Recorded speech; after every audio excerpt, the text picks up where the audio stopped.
have Sabrina. Sabrina is also a PhD student working with us, and her favorite snack is Goldfish crackers. a kid favorite. I found that surprising since you're such a good cook, Sabrina. Whenever you're ready, Sabrina. Okay, thanks for the introduction. My name is Sabrina Douglas, as Jess mentioned, and I'm a PhD student with the Guelph Family Health Study. And today I'll be talking about co-parenting quality and food parenting practices in the Guelph Family Health Study. So co-parenting quality refers to the ways that parents do or do not coordinate with and support each other in their roles as parents.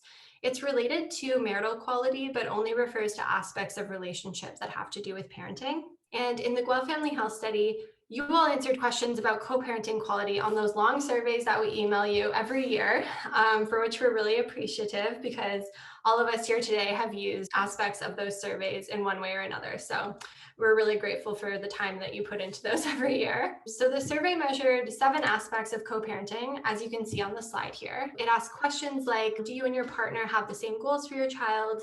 Do you believe your partner is a good parent? And do you feel supported by your partner as a parent? And from all of these responses, we calculated an overall score for co-parenting quality.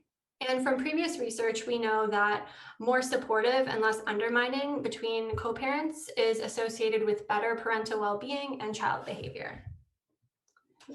So food parenting practices are actions taken by parents that can influence their children's eating. We commonly hear or talk about practices such as having a rule that everyone has to finish all the food on their plate before they can leave the table, or using food to reward certain behaviors in kids. But parents actually use a lot more practices that they might not even realize, but that we've studied in research. In the GFHS, we measured 3 kinds of practices: coercive control, structure, and autonomy support. Coercive control practices are parent-centered and include practices such as using food for emotional regulation, using food to reward behaviors, pressuring kids to eat, and restricting food for health reasons. These coercive control practices have been shown to be less effective at helping kids develop positive relationships with food and eating behaviors. These structure practices refer to how parents organize the food environment for their family. And this includes practices such as providing a healthy home environment, modeling healthy eating, monitoring intakes of certain foods, and allowing children to control what they eat.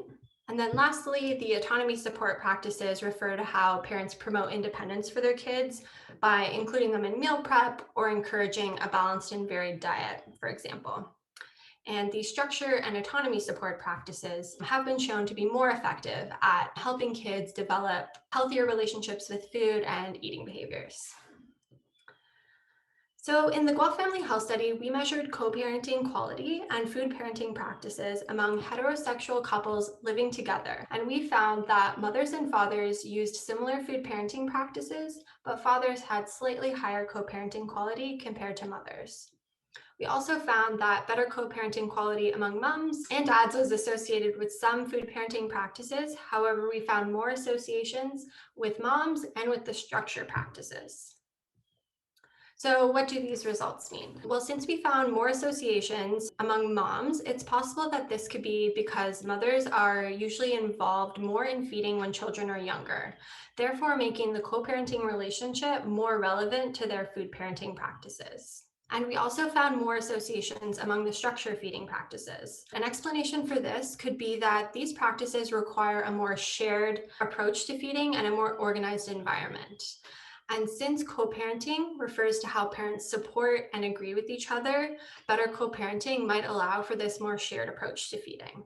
For example, creating a regular mealtime routine or ensuring a healthy home environment probably requires more collaboration and support between co-parents compared to some of the more individual-focused practices, such as pressuring kids to eat. So based on these results, we can conclude that all parents should be included in conversations around food parenting, and that co-parenting quality is an important consideration when we as researchers are thinking about ways we can support families around feeding. So thank you for listening, and I look forward to answering any questions later on. Awesome. Thanks so much, Sabrina. That was fabulous.